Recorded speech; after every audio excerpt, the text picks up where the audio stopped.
سیدنا عمر بن خطاب رضی اللہ تعالیٰ عنہ روایت فرماتے ہیں کہ حضور نے ارشاد فرمایا انما الاعمال بالنیات، اعمال کا دار و مدار نیتوں پہ ہے۔ اچھی نیت ہوگی تو عمل بھی خوبصورت ہوگا اور اس کا ثواب ہوگا۔ نیت اچھی نہیں ہے تو وہی عمل بیکار ہوگا۔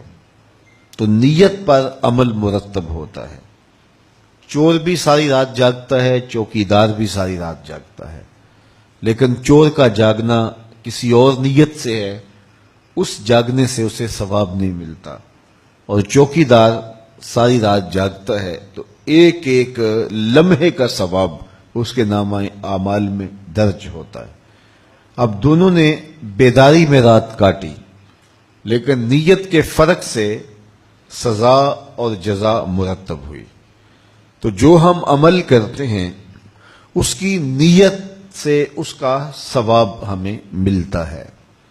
آپ میرے لیے کوئی کام کریں اور آپ کی نیت کچھ بھی ہو، میں تو آپ کے عمل کو دیکھوں گا، تو اس کا جو بھی صلہ یا حق بنتا ہے آپ کو دوں گا۔ لیکن جو اللہ کے لیے کام کیے جاتے ہیں اللہ تو نیتوں کو دیکھتا ہے۔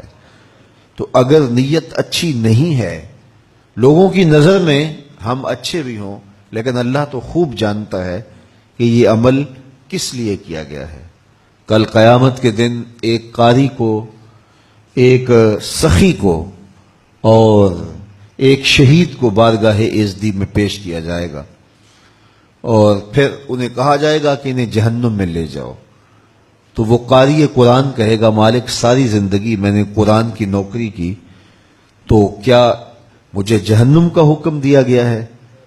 تو فرمایا جائے گا کہ تو نے اس لیے خدمت کی کہ لوگ تجھے تحسین کریں، واہ واہ کریں، اور اس سے تو نذرانے بٹورے، سو وہ تو نے جو چاہا وہ تجھے مل گیا، اب آخرت میں تیرا کوئی صلہ نہیں ہے۔ پھر شہید کو کہا جائے گا، بلایا جائے گا اور کہا جائے گا اس کو جہنم میں ڈال دو۔ تو وہ عرض کرے گا مالک میں نے جان جیسی متاع عزیز تیری راہ میں لٹا دی۔ تو اللہ تعالیٰ جل شانہ ارشاد فرمائے گا کہ اس لیے کہ لوگ تجھے شہید کہیں، تیرے نام کے ڈنکے بجیں، تیری بہادری اور جرت کے پھریرے لہرائیں، تو جاتے ہوئے اس نیت سے میدان عمل میں جوش و جذبے کے ساتھ گیا تھا تو وہ ہو گیا، لوگوں نے تیرے نام کے نعرے بھی لگائے، داد و تحسین بھی دی، تو اب تیرا کوئی حصہ نہیں ہے۔ اللہ اکبر۔ پھر بلایا جائے گا سخی کو، وہ کہے گا مالک میں نے خون پسینے کی کمائی تیرے راستے میں لٹا دی۔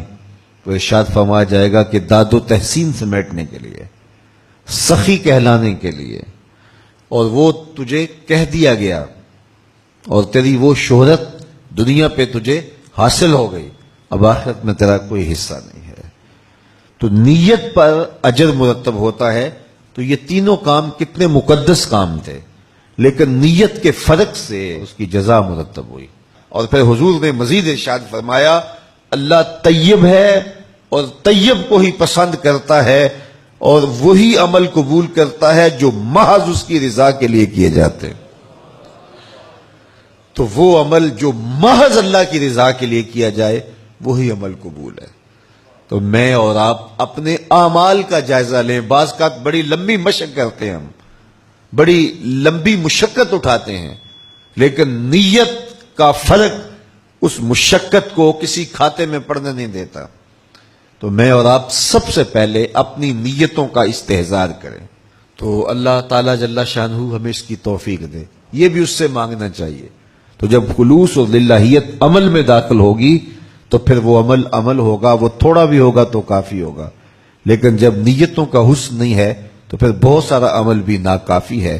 تو یہ دین کا ثلث ہے، علماء فرماتے ہیں پورے دین کا تیسرا حصہ یہ حدیث ہے، اس کو ہم سب سے پہلے اہمیت کے ساتھ اپنی روحوں میں اتار لیں۔ انما الاعمال بالنیات، اعمال کا دار و مدار نیتوں پر ہے۔ ہماری نیتیں درست ہونی چاہیے، نیتیں ہماری ٹھیک ہونی چاہیے۔